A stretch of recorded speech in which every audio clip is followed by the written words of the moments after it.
নিজের ঘরে যখন বালুচিস্তানের বিদ্রোহ, পাক অধিকৃত কাশ্মীরে জনরোষ, মানবাধিকার লঙ্ঘনের অভিযোগ এবং প্রশাসনিক ব্যর্থতার আগুন একসঙ্গে জ্বলছে, তখন কি সেই ব্যর্থতা ঢাকতে ফের ভারতের বিরুদ্ধে যুদ্ধের হুঙ্কার দিচ্ছে পাকিস্তান? সিন্ধু জল চুক্তি নিয়ে এবার ভারতকে সরাসরি যুদ্ধের হুঁশিয়ারি দিলেন পাক প্রতিরক্ষা মন্ত্রী খ্বাজা আসিফ।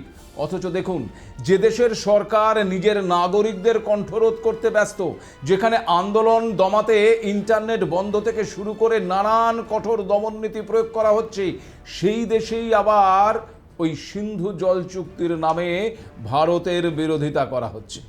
প্রশ্ন উঠছে, ভারতের বিরুদ্ধে উস্কানিমূলক মন্তব্য কি পাকিস্তানের পুরনো রাজনৈতিক কৌশল, নিজেদের সংকট থেকে পাক জনগণের নজর ঘোরানোর জন্য মরিয়া চেষ্টা? আর যখন পাক অধিকৃত কাশ্মীরের রাস্তায় স্বাধীনতার দাবিতে সাধারণ মানুষ, মহিলা, এমনকি ছাত্রছাত্রীরা নেমে আসছেন, তখন বিশ্বের সামনে পাকিস্তানের তথাকথিত এই গণতন্ত্র এবং মানবাধিকারের আসল মুখটাই কি একবার উন্মোচিত হচ্ছে না? পিওকের প্রতি এই চরম অবিচার কি বাধ্য করবে তাদের ভারতের সঙ্গে মিশে যেতে? ভারত কতটা প্রস্তুত সেই পিওকে আগলে রাখতে? নমস্কার, আপনারা দেখতে শুরু করেছেন এডিটার্স ডায়েরি।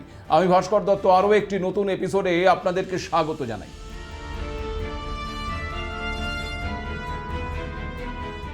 পাকিস্তান যে মিথ্যে কথা বলতে সিদ্ধহস্ত, সে তো আপনারা সকলেই জানেন। প্রায় প্রত্যেক মাসেই পাকিস্তানের এক বা একাধিক মিথ্যাচারের পর্দাফাশ হচ্ছে। আপনাদের নিশ্চয়ই মনে আছে যে অপারেশন সিঁদুরের সময় ভারতের একাধিক রাফাল যুদ্ধবিমান গুড়িয়ে দিয়েছে বলে দাবি করেছিল ওই পাকিস্তান। বারবার করা সেই দাবিকে আবারও ভুল প্রমাণ করল ভারতীয় বায়ুসেনার এক সরকারি নথি।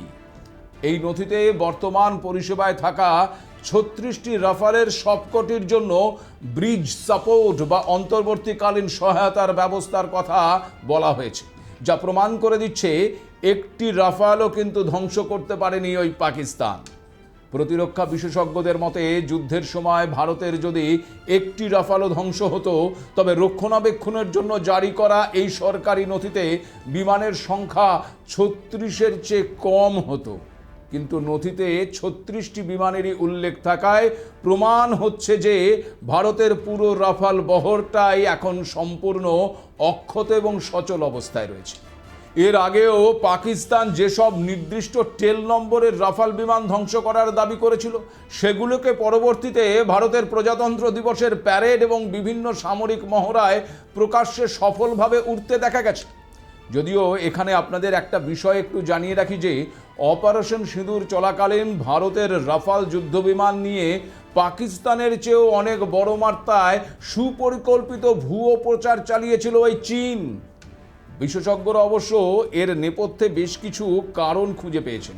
প্রথমত, অপারেশন সিঁদুরের ফরাসি প্রযুক্তির রাফালের কাছে চীনের তৈরি ফাইটার জেটগুলোর, বিশেষ করে যেগুলো ওই পাকিস্তান ব্যবহার করে, সেগুলোর দুর্বলতা স্পষ্ট হয়ে গিয়েছিল। তাই রাফালের বিশ্বব্যাপী সুনাম নষ্ট করে আন্তর্জাতিক বাজারে নিজেদের পঞ্চম প্রজন্মের J-35 এবং J-10C স্টিলথ ফাইটার জেটের বাজার ধরতে চীন এই নোংরা কৌশল নিয়েছিল। আর দ্বিতীয়ত, ভারত ছাড়া ইন্দোনেশিয়া ও ফ্রান্সের কাছ থেকে কিন্তু 42টি রাফাল কেনার চুক্তি করেছে। ফরাসি গোয়েন্দা সূত্রে খবর, ইন্দোনেশিয়া যেন এই রাফালের অর্ডার বাতিল করে চীনের কাছ থেকে যুদ্ধবিমান কেনে, সেই উদ্দেশ্যেই এই অপপ্রচার চালানো হচ্ছে। তাই ফ্রান্সের দাসো অ্যাভিয়েশনের সিইও এরিক ট্র্যাপিয়ার আগেই পাকিস্তানের এই দাবিকে সম্পূর্ণ ভিত্তিহীন এবং গুজব বলে উড়িয়ে দিয়েছিলেন। আপনারা জানলে অবাক হবেন যে মার্কিন যুক্তরাষ্ট্রের ইউএস চীন ইকোনমিক অ্যান্ড সিকিউরিটি রিভিউ কমিশনের বার্ষিক রিপোর্টে জানানো হয়েছে, চীন এআই দিয়ে তৈরি ডিপফেক ভিডিও এবং জনপ্রিয় মিলিটারি সিমুলেশন গেম আর্মা 3 এর যুদ্ধের ক্লিপ ব্যবহার করে ভুয়ো বিমান ভেঙে পড়ার দৃশ্য ইন্টারনেটে ভাইরাল করেছিল। এমনকি রয়টার্স এবং দ্য ইকোনমিক টাইমসের প্রতিবেদন অনুযায়ী চীন সরকার তাদের বিশ্বজুড়ে থাকা কূটনৈতিক মিশন এবং হাজার হাজার ফেক ও সোশ্যাল মিডিয়া বট প্রোফাইল ব্যবহার করে এই ভুয়ো খবরটিকে এক্স, ফেসবুক এবং ইউটিউবে ট্রেন্ড করিয়েছিল। এই ফেক অ্যাকাউন্টগুলো থেকে রাফালের বিরুদ্ধে একের পর এক ভুয়ো টেকনিক্যাল পারফরমেন্স রিপোর্ট পোস্ট করা হচ্ছিল। তবে মার্কিন রিপোর্ট অনুযায়ী চীনের মূল লক্ষ্য কোনো সামরিক জয় ছিল না, বরং ছিল বাণিজ্যিক স্বার্থ। সেই সময় ইউক্রেন সহ আরও বেশ কয়েকটি দেশ ফ্রান্সের থেকে রাফাল কেনার জন্য চুক্তি করার কথা ভাবছিল। রাফালকে আন্তর্জাতিক বাজারে দুর্বল প্রমাণ করে চীন যাতে তাদের নিজস্ব ওই J-35 এবং J-10C ফাইটার জেটগুলোকে বিক্রি বাড়াতে পারে, সেজন্যই এই কোটি কোটি টাকার প্রোপাগান্ডা মিশন চালানো হচ্ছিল। কিন্তু ওই যে বলে না, সত্য কখনো চাপা থাকে না। তাই আন্তর্জাতিক প্রতিরক্ষা বিশেষজ্ঞদের কাছে চীনের এই ইনফরমেশন ওয়ারফেয়ার বা তথ্য সন্ত্রাস এখন পুরোপুরি প্রমাণিত হয়ে গেছে, আর পাকিস্তানের পর্দা ফাঁসও হয়ে গেছে। কিন্তু তারপরেও তো শিক্ষা হয়নি তাদের। ফের একবার সিন্ধু জল চুক্তি স্থগিত নিয়ে এবার যুদ্ধের হুঁশিয়ারি দিচ্ছে পাকিস্তান।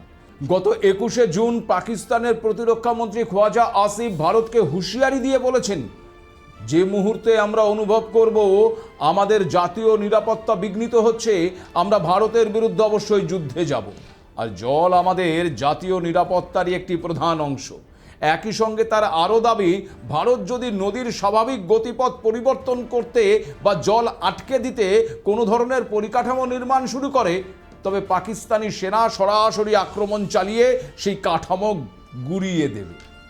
এর আগে জুন মাসের মাঝামাঝি এই পাকিস্তান পিপলস পার্টির চেয়ারম্যান বেলওয়াল ভুট্টো সিন্ধু জলচুক্তি স্থগিত নিয়ে বলেছিলেন, ভারত যদি সিন্ধু নদের জল আটকে পাকিস্তানের কৃষকদের ভাতে মারতে চায়, তবে পাকিস্তানের জনগণ চুপ করে বসে থাকবে না।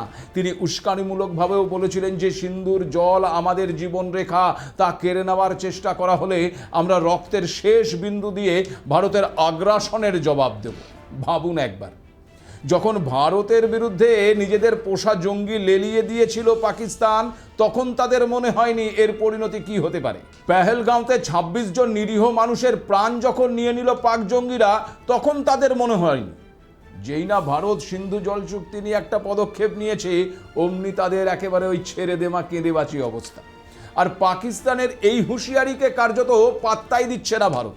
ভারতের বিদেশ মন্ত্রকের মুখপাত্র রণধীর জয়সওয়াল সাফ জানিয়ে দিয়েছেন যে পাকিস্তানের প্রতিরক্ষা মন্ত্রীর করা বানানো দাবিগুলো তাদের নিজেদের ব্যর্থতা আড়াল করার এবং মানবাধিকার লঙ্ঘনের ঘটনা থেকে দৃষ্টি সরানোর এক মরিয়া প্রচেষ্টা।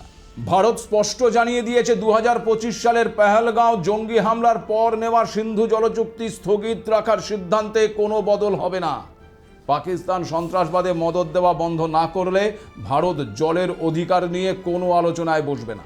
প্রশ্ন হচ্ছে, যে দেশের সরকার নিজেদের নাগরিকদের কণ্ঠরোধ করতে ব্যস্ত, আন্দোলন দমাতে ইন্টারনেট বন্ধ থেকে শুরু করে একাধিক কঠোর দমন নীতি চালাচ্ছে, সেই দেশই আবার ওই সিন্ধু জল চুক্তির নামে ভারতের বিরুদ্ধে বিষোদ্গার করছে। প্রশ্ন উঠছে, এটা কি নিজেদের ব্যর্থতা আড়াল করার একটা পুরনো কৌশল?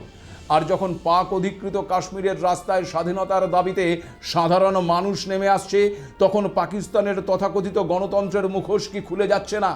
দীর্ঘদিনের এই অবিচার কি শেষ পর্যন্ত ওই পাক অধিকৃত কাশ্মীরের মানুষের মধ্যে ভারতের সঙ্গে যুক্ত হওয়ার দাবিকেই আরও জোরালো করে তুলছে? বলবো সে কথা। দেখুন, পাক অধিকৃত কাশ্মীরে এই মুহূর্তে কিন্তু ক্ষোভের বিস্ফোরণ ঘটছে। এর আগে আপনাদের একটি এপিসোডে সে সম্পর্কে বিস্তারিত তথ্য জানিয়েছিলাম। কিভাবে পাক সরকারের প্রতি সেখানকার সাধারণ মানুষের অসন্তোষ পুঞ্জীবিত হয়ে একেবারে গণবিক্ষোভের একটা চেহারা নিয়েছে, সেটাও জানিয়েছিলাম। টানা কয়েক সপ্তাহ ধরে চলছে এই গণবিক্ষোভ। গত 14 জুন থেকে পাকিস্তান সরকার পিওকেতে ঢোকার সমস্ত প্রবেশপথ সিল করে দেওয়ায় এবং 5ই জুন থেকে ইন্টারনেট সম্পূর্ণ বন্ধ রাখায় স্থানীয় জীবনযাত্রা পুরোপুরি স্তব্ধ হয়ে গেছে। তাছাড়া গত 14 জুন থেকে পিওকেতে প্রবেশের প্রধান পথগুলোতে খাদ্য সামগ্রী বোঝাই ট্রাকগুলোকে আটকে দিয়েছে ওই পাক প্রশাসন। এর ফলে একাধিক এলাকায় তীব্র খাদ্য সংকট দেখা দিয়েছে, যা সাধারণ মানুষের ক্ষোভের আগুনে নতুন করে ঘি ঢেলেছে। সেখানকার স্কুল কলেজগুলো কার্যত বন্ধ, বাড়িতে খাবার এবং দুধের হাহাকার দেখা দিয়েছে। আর এই চরম মানবিক সংকটের প্রতিবাদেই 10 থেকে 12 বছর বয়সী শিশুরা ঘরের ভেতর থেকে বেরিয়ে এসে ওই রাওয়ালকোটের প্রধান বিক্ষোভস্থলে সামিল হয়েছে। রাওয়ালকোটের ঈদগাহ ময়দান এখন পাক অধিকৃত কাশ্মীরের আন্দোলনের একটা কেন্দ্রবিন্দু হয়ে দাঁড়িয়েছে। বহু শিশু হাতে প্ল্যাকার্ড নিয়ে রাস্তায় নেমে পড়েছে। সেই প্ল্যাকার্ডে লেখা আছে, পাক সেনা হটাও, কাশ্মীরিদের হত্যা বন্ধ করো। আমরা মৌলিক অধিকার চাই, বিনামূল্যে শিক্ষার অধিকার দাও, খাদ্য সরবরাহ বন্ধ, ইন্টারনেটও স্তব্ধ এবং রাষ্ট্রসংঘ আমাদের দিকে নজর দিন। শুধু তাই নয়, প্রকাশ্যে স্বাধীনতার দাবিতে স্লোগান তুলতে দেখা যাচ্ছে এবার তাদের, যা গোটা পরিস্থিতির গভীরতা এবং সাধারণ মানুষের ক্ষোভের মাত্রাকেই স্পষ্ট করে তুলেছে। এই ছোট ছোট পড়ুয়াদের পাক সরকারের বিরুদ্ধে স্লোগান দিতেও দেখা যাচ্ছে। আর পাক সরকারের অন্যায়ের বিরুদ্ধে লড়াইয়ে পিছিয়ে নেই কিন্তু ওই পিওকের মহিলারাও। আপনাদের জানিয়ে রাখি, ইতিমধ্যেই পাক অধিকৃত কাশ্মীরের মানধোলে শত শত মহিলা পাকিস্তান সরকার এবং সেনাবাহিনীকে দখলদার হিসেবে আখ্যা দিচ্ছে এবং স্বাধীনতার দাবিতে স্লোগান তুলে এক বিশাল মিছিলও করেছেন। আন্দোলনের অন্যতম প্রধান সংগঠক সর্দার আমান খান পাক প্রশাসনকে কড়া হুঁশিয়ারি দিয়ে জানিয়েছেন, পাকিস্তানি কর্তৃপক্ষের চালচলনের জায়গা ক্রমশ কিন্তু সংকুচিত হয়ে আসছে। অথচ পাক অধিকৃত কাশ্মীরের জনগণের সামনে এখনো অনেক বিকল্প খোলা রয়েছে। পাকিস্তান সেনাবাহিনীকে এবার সরাসরি হুঁশিয়ারি দিয়েছেন আন্দোলনকারীরা। তাদের স্পষ্ট বার্তা, দমনপীড়ন অব্যাহত থাকলে পাক সেনাকে পাক অধিকৃত কাশ্মীর থেকে চিরতরে সরিয়ে দেওয়া হবে। অতীতে সামরিক অভিযানগুলোর প্রসঙ্গ টেনে বাঙালি, বালোচ এবং পশতুন জনগোষ্ঠী এর ওপর সেনার ভূমিকা নিয়েও প্রশ্ন তুলেছেন আন্দোলনের অন্যতম প্রধান সংগঠক ওই সর্দার আমান খান। তাদের দাবি, ইতিহাস থেকে শিক্ষা নেওয়ার সময় এসেছে এখন। কাশ্মীরিরা যদি নিজেদের অধিকার এবং শান্তি নিয়ে বাঁচতে না পারে, তাহলে পাক সেনার উপস্থিতিও সেখানে মেনে নেওয়ার হবে না। এছাড়াও আপনাদের আগের এপিসোডে জানিয়েছিলাম যে ওই পাক অধিকৃত কাশ্মীরের এই গণ আন্দোলনটির মূল সমন্বয়কের দায়িত্বে রয়েছে আওয়ামী অ্যাকশন কমিটি। সংগঠনটির পক্ষ থেকে তাদের 38 দফা যে দাবি দাওয়া দেওয়া হয়েছে, সেই দাবি দাওয়া মেনে নেওয়ার জন্য পাকিস্তান সরকারকে গত 23শে জুন পর্যন্ত ডেডলাইন বেঁধে দিয়েছিল তারা। বিক্ষোভকারীরা আগেই জানিয়েছিল যে এই নির্দিষ্ট সময়ের মধ্যে তাদের দাবিগুলো পূরণ করা না হলে তারা রাওয়ালকোট থেকে পাক অধিকৃত কাশ্মীরের প্রশাসনিক রাজধানী ওই মুজাফফরবাদ পর্যন্ত 1 লক্ষাধিক মানুষের এক বিশাল লং মার্চ বা প্রতিবাদ মিছিলের আয়োজন করবেন। জানা যাচ্ছে যে জয়েন্ট আওয়ামী অ্যাকশন কমিটি বেঁধে দেওয়া ওই 23শে জুন রাতের ডেডলাইন শেষ হবার পর 24শে জুন তারা শেহবাজ মুনিরের সরকারকে 24 ঘন্টার একটি আলটিমেটাম দিয়েছে। তাদের বার্তা খুব পরিষ্কার, পরিস্থিতি এখন শান্তি নাকি যুদ্ধ, কোন দিকে গড়াবে তা ওই পাকিস্তান সরকারকেই বেছে নিতে হবে। আর দাবি না মানায় 24শে জুন সকাল থেকে রাওয়ালকোটের ঈদগাহ ময়দান থেকে আন্দোলনকারীরা মুজাফফরবাদের অভিমুখে তাদের ঘোষিত ওই 1 লক্ষ মানুষের বিশাল লং মার্চ শুরু করার প্রস্তুতি ইতিমধ্যেই নিয়েছে বলেই জানা যাচ্ছে। আর এই বিশাল জনস্রোত আটকাতে পাকিস্তান সেনাবাহিনী এবং রেঞ্জার্স পুঞ্চ ডিভিশন সহ মুজাফফরবাদের সমস্ত প্রবেশপথে ভারী কাঁটাতার এবং কংক্রিটের ব্যারিকেড তৈরি করে পুরো এলাকা একেবারে সিল করে দিয়েছে। বহির্বিশ্বের সঙ্গে যোগাযোগ সম্পূর্ণ বিচ্ছিন্ন করতে এবং আন্দোলনের খবর ছড়ানো রুখতে তারা সকাল থেকেই পিওকের সংবেদনশীল এলাকাগুলোতে মোবাইল নেটওয়ার্ক এবং ইন্টারনেট পরিষেবা সম্পূর্ণ বন্ধ করে দিয়েছে। অর্থাৎ সংবেদনশীল এলাকাগুলোতে সাধারণ mobile network, voice calling, messaging এবং মোবাইল টাওয়ারের সিগন্যালও সম্পূর্ণ স্তব্ধ করে দেওয়া হয়েছে। যদিও এত কিছুর পরেও যে আন্দোলনকারীরা দমে যাচ্ছেন এমনটা কিন্তু নয়। পাল্টা জ্যাক নেতাদের পক্ষ থেকে ওই আন্দোলনকারীদের উদ্দেশ্যে স্পষ্ট বার্তা দেওয়া হয়েছে যে এই লং মার্চের মূল লক্ষ্য হলো মুজাফফরবাদে পৌঁছে সেখানকার রাজনৈতিক প্রতিষ্ঠানগুলোর নিয়ন্ত্রণ নিজেদের হাতে নেওয়া।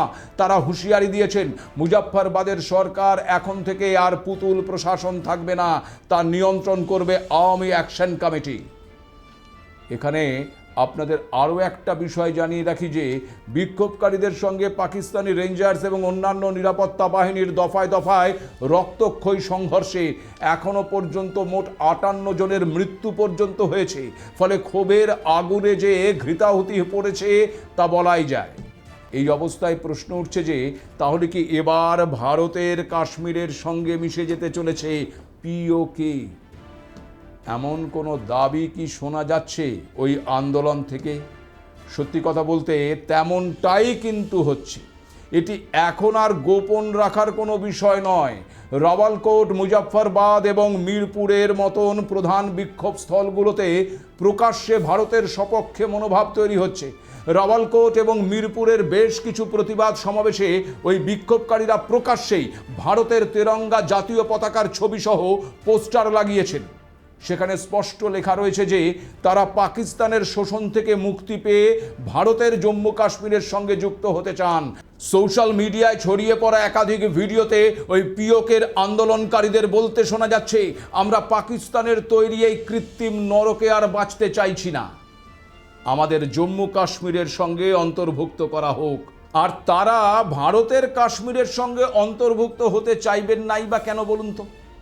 আমাদের কাশ্মীরে যেখানে এই মুহূর্তে 4G 5G দ্রুতগতির ইন্টারনেট, চমৎকার পিচ রাস্তা, আধুনিক এইমস এবং IITর মতন বড় বড় শিক্ষা প্রতিষ্ঠান গড়ে উঠেছে, সেখানে পিওকের মানুষগুলো সামান্য আটা আর সস্তার বিদ্যুতের জন্য ওই পাক সেনার গুলি খাচ্ছেন। ভারতের কাশ্মীরে যখন রেকর্ড সংখ্যক পর্যটক আসছেন এবং যুবকরা চাকরি পাচ্ছেন, তখন ওই পিওকেতে পাকিস্তান শুধু ঋণের বোঝা মেটাতে এবং আন্তর্জাতিক স্তরে রাজনৈতিক স্বার্থে পিওকেকে ব্যবহার করছে। এই বৈষম্যই তো তাদের চোখে আঙুল দিয়ে দেখিয়ে দিচ্ছে ভারত আর পাকিস্তানের আসল অবস্থাটা, পার্থক্যটা কোথায়।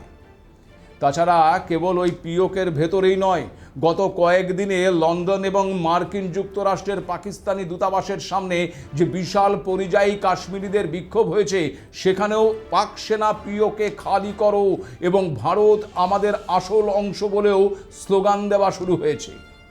যুক্তরাজ্যের সংসদ সদস্য বব ব্ল্যাকম্যানও সম্প্রতি মন্তব্য করেছেন যে পাকিস্তানের অত্যাচার থেকে বাঁচতে পিওকের উচিত অবিলম্বে ভারতের সঙ্গে মিশে যাওয়া, কারণ ঐতিহাসিক এবং আইনিভাবে ওই অঞ্চলটি ভারতেরই অংশ।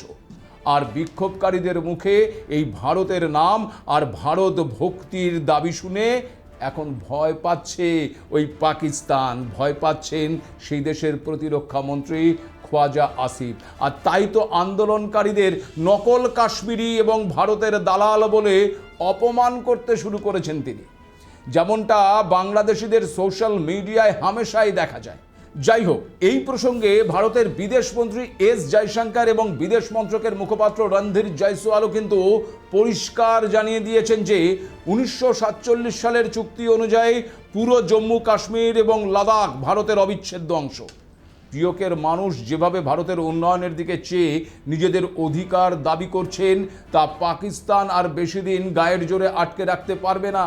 তাহলে কি পাক অধিকৃত কাশ্মীরের এবার ওই ভারতের সঙ্গে মিশে যাওয়াটা শুধুমাত্র সময়ের অপেক্ষা? আম দুধে মিশে যাবে আর ওই পাকিস্তান কি জঙ্গি নিয়ে গড়াগড়ি খাবে? তাহলে কি পাক অধিকৃত কাশ্মীরের মানুষ নিজের ভবিষ্যৎ নিয়ে নতুন করে ভাবতে শুরু করেছেন? সময় কিন্তু তার উত্তর দেবে। তবে একটা বিষয় স্পষ্ট যে পাকিস্তান নিজের নাগরিকদের অধিকার, উন্নয়ন এবং শান্তি দিতে ব্যর্থ। সেই পাকিস্তানের দখলদারি আর কতদিন টিকবে, সেটাই এখন বড় প্রশ্ন। অন্যদিকে ভারত উন্নয়ন, গণতন্ত্র এবং স্থিতিশীলতার পথে এগিয়ে গিয়ে গোটা বিশ্বের সামনে এক নতুন দৃষ্টান্ত তৈরি করেছে। ইতিহাস শেষ পর্যন্ত তাকেই বেছে নেয় যে মানুষের পাশে দাঁড়ায়। আর সেই লড়াইয়ে পাকিস্তান যদি বিভাজন এবং দমননীতির পথে হাঁটে, তাহলে ভারত এগিয়ে যাবে উন্নয়ন এবং বিশ্বাসের শক্তিতে। এখন এই ভারত নতুন ভারত, আর সেই ভারতের সঙ্গেই আগামী দিনে পিওকে, যা একসময় ভারতের অংশ ছিল, সেটা এখন মিশতে চলেছে। সেই শুভক্ষণ কখন আসে, কবে আসে, নজর থাকবে আমাদের সেদিকে। আজ এ পর্যন্তই। নমস্কার।